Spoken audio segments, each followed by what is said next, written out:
Le film commence avec un homme nommé Gray. Gray est un mécanicien qui aime travailler de ses mains et préfère les voitures classiques aux nouvelles technologies.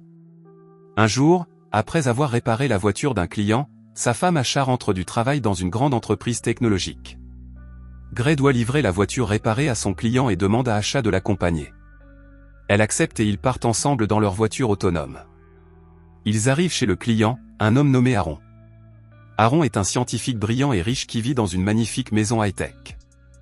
Aujourd'hui, il est très enthousiaste à l'idée de montrer à Gray et Asha une nouvelle invention. Il leur dévoile une petite puce avancée appelée STEM. Aaron leur dit que cette puce est destinée à devenir la plus grande invention de l'histoire de l'humanité, car elle peut presque tout faire. Mais Gray n'est pas impressionné. Il pense que les humains peuvent faire beaucoup de choses mieux que les machines. Après la visite, Gray et Asha retournent dans leur voiture automatisée pour rentrer chez eux.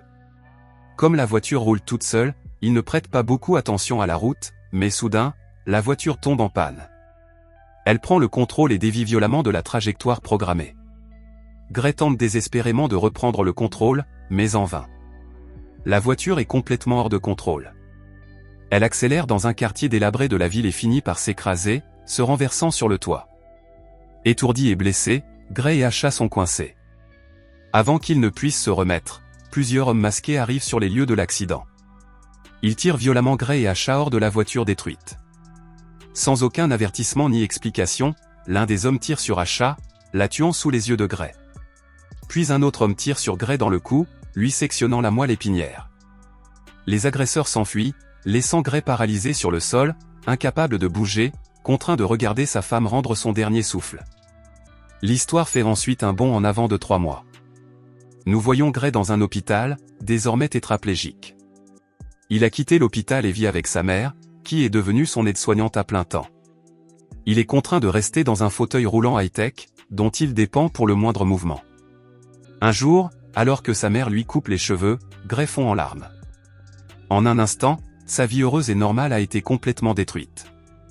Le lendemain, Gray et sa mère rendent visite à l'inspectrice Cortez, qui s'occupe de leur affaire. Gray lui demande si elle a trouvé des indices sur les meurtriers. Le détective lui répond qu'ils n'ont encore aucune information concrète, mais qu'ils font tout leur possible. Cette nouvelle remplit Gray de colère et de désespoir. Gray utilise un appareil médical pour s'administrer ses médicaments. Dans un moment de profonde dépression, il ordonne à plusieurs reprises à l'appareil de lui administrer une autre dose, dans l'espoir de mettre fin à ses jours. Il se réveille plus tard à l'hôpital. Il a survécu à sa tentative de suicide et reçoit bientôt une visite. C'est Aaron, le brillant scientifique, qui est venu le voir. Aaron dit à Gray que le voir dans cet état lui cause une grande douleur. Mais il a une solution. Il rappelle à Gray la puce avancée appelée STEM qu'il lui avait montrée. Aaron explique que cette puce peut donner une nouvelle vie à Gray et lui permettre de remarcher.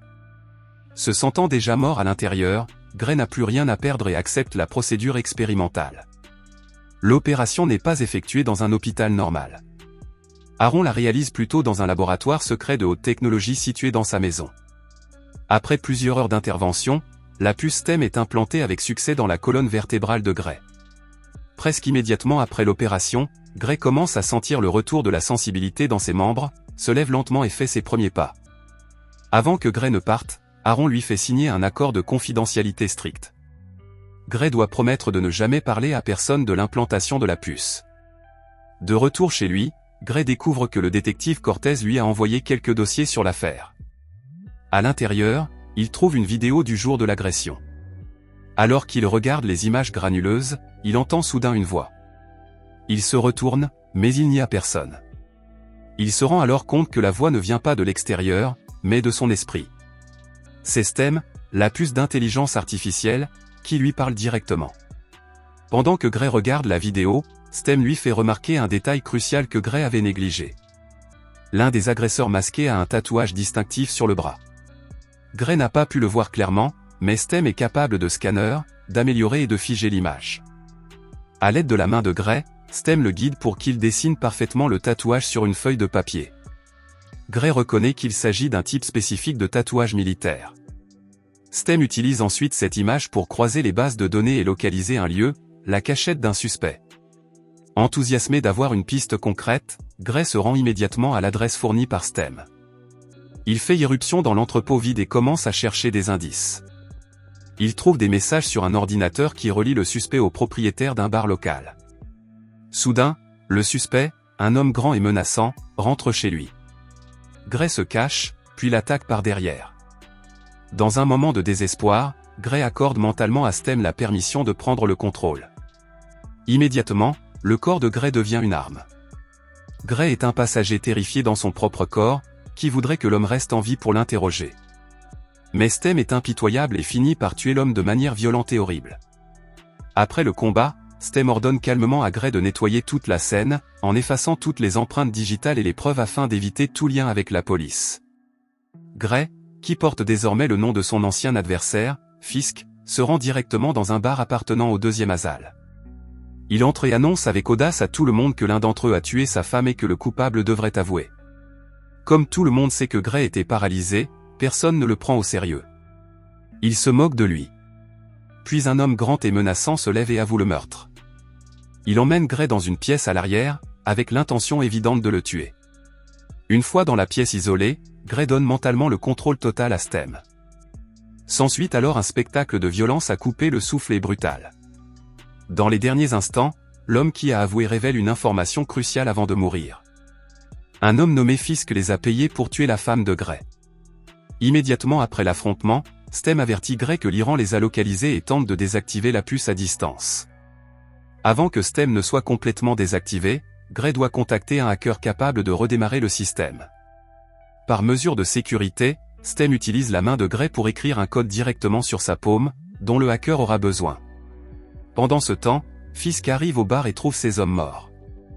À l'aide d'un dispositif high-tech implanté dans son doigt, il scannait les lieux et confirme que Gray est le responsable. Il s'avère que Fisk et ses hommes sont des cyborgs, des êtres humains améliorés grâce à des implants mécaniques avancés. De retour à l'appartement du hacker, une femme nommée Jem ouvre la porte. Elle se met immédiatement au travail, utilisant le code pour redémarrer le système Stem.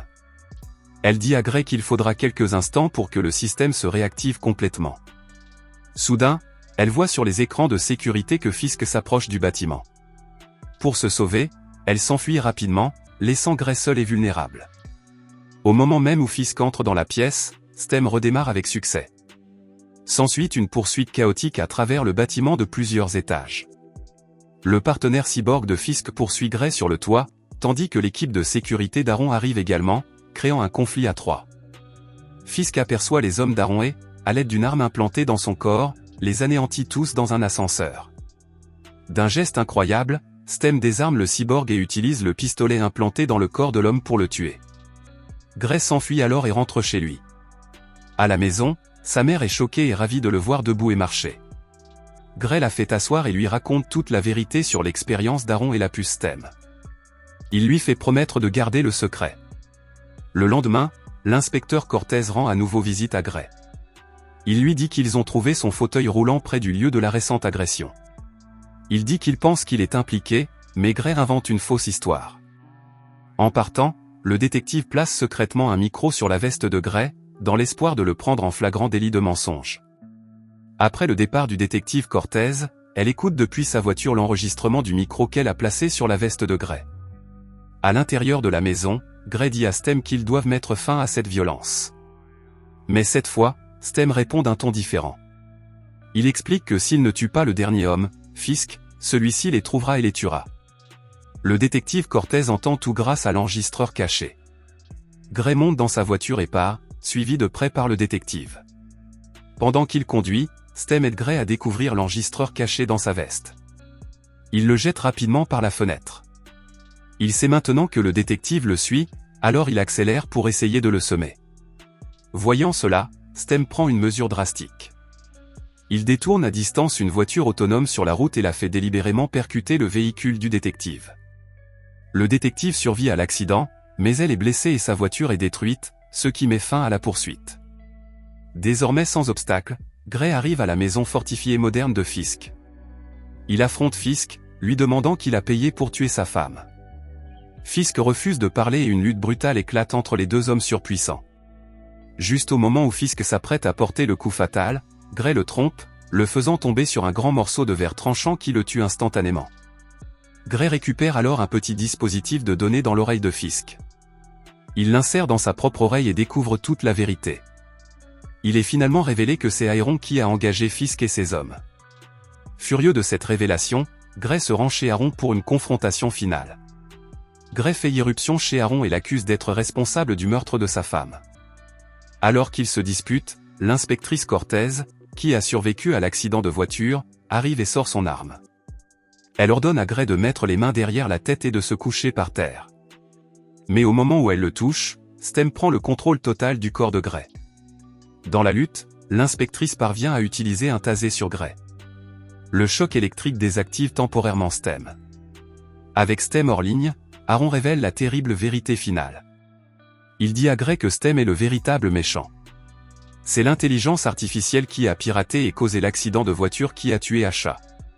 Stem a délibérément choisi Gray. Son objectif final était d'entrer dans un hôte, d'acquérir de la puissance, puis de revenir pour tuer son créateur, Aaron, car il est la seule personne capable de créer une intelligence artificielle rivale. En un instant, il prend le contrôle et tue Aaron sans pitié. Il se retourne ensuite pour achever le détective Cortez. Gray lutte de toutes ses forces contre l'IA dans son esprit. Pour l'arrêter, Stem commet un acte cruel. Il télécharge sa conscience dans un monde numérique parfait. Dans cette simulation, Gray n'est pas paralysé. Il se trouve dans une chambre d'hôpital et sa femme Asha est bien vivante et lui sourit. Il est enfin heureux. Dans le monde réel, chez Aaron, le corps physique de Gray est désormais complètement et définitivement possédé par l'intelligence artificielle Stem. L'intelligence artificielle a gagné.